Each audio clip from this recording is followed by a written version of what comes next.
Bonjour tout le monde. Donc je vais poursuivre sur les critiques que j'apporte par rapport au discours de certains politiciens. Et entre autres, par exemple, Zemmour qui dit quelque chose comme... Attendez, je vais lire ça parce que je ne retiens pas tout ce qu'il dit. La France, ce n'est pas une carte d'identité. Pour devenir français, il faut se dépouiller de sa culture et adopter la culture française.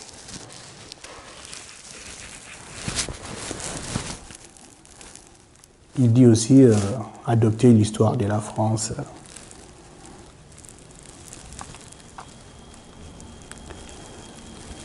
Vous savez, la culture française, elle est diverse. Les Bretons, les Alsaciens, les Basques.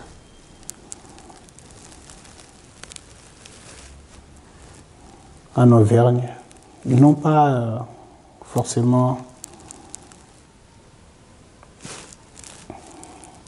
la même culture de base.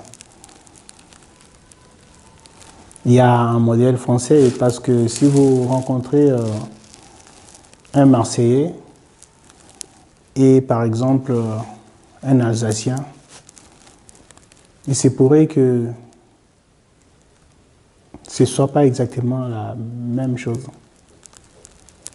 Donc si la personne doit intégrer ou abandonner tout ce qu'elle était pour intégrer la culture française, la personne doit être comment?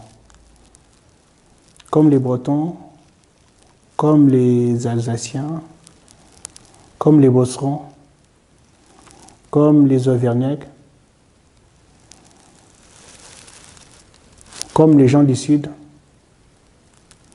Toulouse, Marseille, comme les Basques, je ne comprends pas. Je pense que ce qui structure un pays comme la France, ce sont les valeurs universalistes et aussi il y a beaucoup de Français que moi j'ai rencontrés et qui ne maîtrisent même pas l'histoire de la France. Et des gens qui sont blancs aux yeux bleus, qui sont nés ici, dont les parents sont nés ici, les grands-parents, les arrière-grands-parents, les arrière-arrière-arrière-grands-parents, et qui ne maîtrisent pas vraiment l'histoire de la France. Et ces personnes-là ne sont pas moins français que M. Éric Zemmour. M. Éric Zemmour veut façonner les Français. Excusez-moi ce que je vais dire vraiment, ça n'a rien de péjoratif, comme Hitler voulait façonner les Allemands. Il avait une idée des Allemands et il voulait que l'Allemand soit comme ça. Mais l'Allemand n'était pas vraiment comme ça. C'est un être humain, les Allemands sont une diversité aussi. Ceux qui sont à côté de la frontière avec le Danemark ne sont pas les mêmes que ceux qui sont des Trèbes ou à côté de la frontière avec la Lorraine, l'Alsace. Et c'est la même chose pour la France. Donc dire que les personnes doivent dire que Charlemagne, je ne sais pas quoi, c'est leur ancêtre. Combien de Français dorment et se réveillent avec dans l'esprit l'idée que leur ancêtre, c'est Louis XIV. Beaucoup de Français s'en foutent complètement. Ça, c'est un discours politicien, juste pour diviser. J'ai voulu faire cette intervention pour dire ça, pour dire que des fois, les discours sur l'intégration et l'assimilation, c'est un discours un peu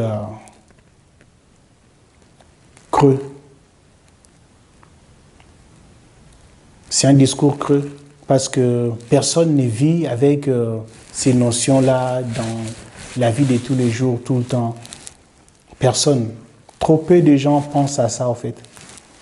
Mais c'est juste une façon de dire que les Blancs ne sont pas pareils que les Noirs, les Arabes. Mais pour ne pas les dire comme ça, parce que ça fait un peu pas bien, un peu raciste comme certains le disent, Et là, on commence à parler de l'histoire, de tout ça. Mais c'est de la, je vais dire de la bêtise. Combien autour de vous dort et se réveille? Louis XIV, c'est mon ancêtre. Louis XIV, c'est mon ancêtre. Napoléon, c'est... Combien de personnes? Trop peu. Quelques illuminés. Aujourd'hui, si vous regardez bien, même, je pense que un gilet jaune français se sent beaucoup plus proche d'un ouvrier allemand ou un ouvrier chilien que de M. Bolloré ou M. Arnaud ou M. Zemmour. Parce que, parce que ces gens-là sont des riches. Leur monde n'est pas le même que le monde des petits Français qui triment, qui galèrent pour pouvoir gagner 1 500 € ou 2 000 €. Donc voilà, réfléchissez à chaque fois que les gens viennent vous inculquer des choses qui ne peuvent servir que leurs propres intérêts et qui ne servent en rien à vos intérêts, parce que la question de l'intégration, de l'assimilation, c'est de la bêtise. Après, je ne nie pas que lorsque la personne est en France, ben c'est toujours mieux de se comporter comme en France, et lorsqu'on est dans un autre pays, on se comporte comme dans un autre pays. Mais ce n'est pas une obligation de tout abandonner le pays là où on était pour se comporter comme en France. Si vous allez à l'étranger, vous allez voir, je l'ai déjà dit, les Français se côtoient entre eux, ils essayent de vivre à la française, de manger des camemberts dans des restaurants français, des choses comme ça. C'est pas parce qu'ils veulent pas s'intégrer, mais c'est aussi parce qu'ils sont comme ça. Mais cela ne veut pas dire que ces Français qui sont aux États-Unis, au Canada, rejettent les États-Unis ou le Canada. Non. Ces Français aiment les États-Unis, aiment le Canada parce qu'ils y vivent depuis 10 ans, 15 ans, 20 ans. Mais ce sont aussi des Français. Donc, ces Français sont en même temps américains parce qu'ils vivent aux États-Unis et sont en même temps français parce qu'ils essaient aussi de s'attacher à certaines choses qui ont trait à la culture française. Et de la même façon, on retrouve au Canada, si vous y allez, vous allez voir. Les gens aiment bien le Canada, parce que les gens là vivent au Canada, mais aiment aussi d'avoir un modèle français, d'avoir le camembert, parce que ce sont des Français. Donc on est une diversité à chaque fois dans nous. Nous sommes...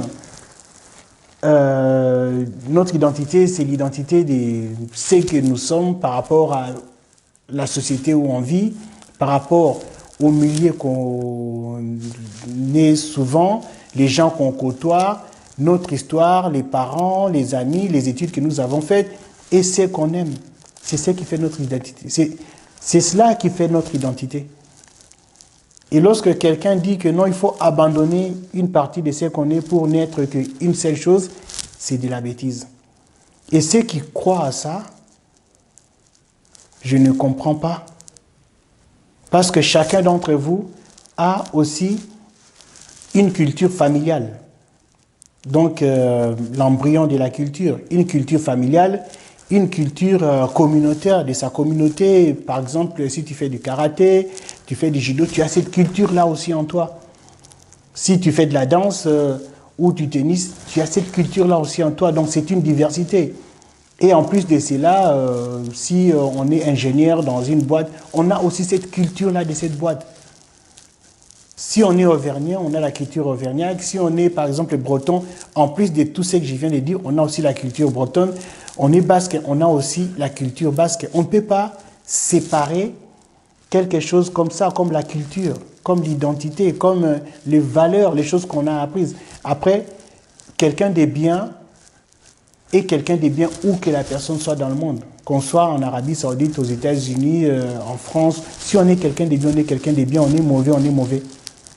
Ce n'est pas parce qu'on est immigré en France qu'on doit forcément être bien ou mauvais. Non.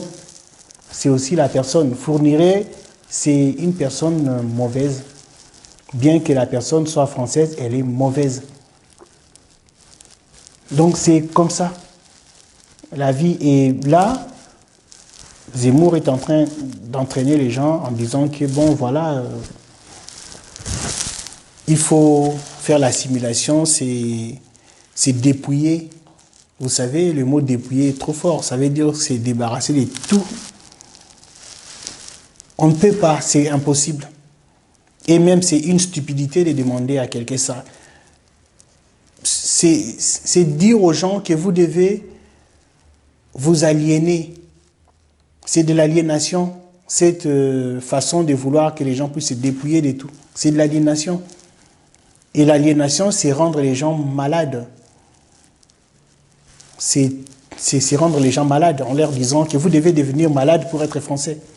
Non, ça n'a aucun sens. Donc j'ai dit ça et je m'arrête là et je vais faire d'autres interventions prochainement. Merci et à bientôt.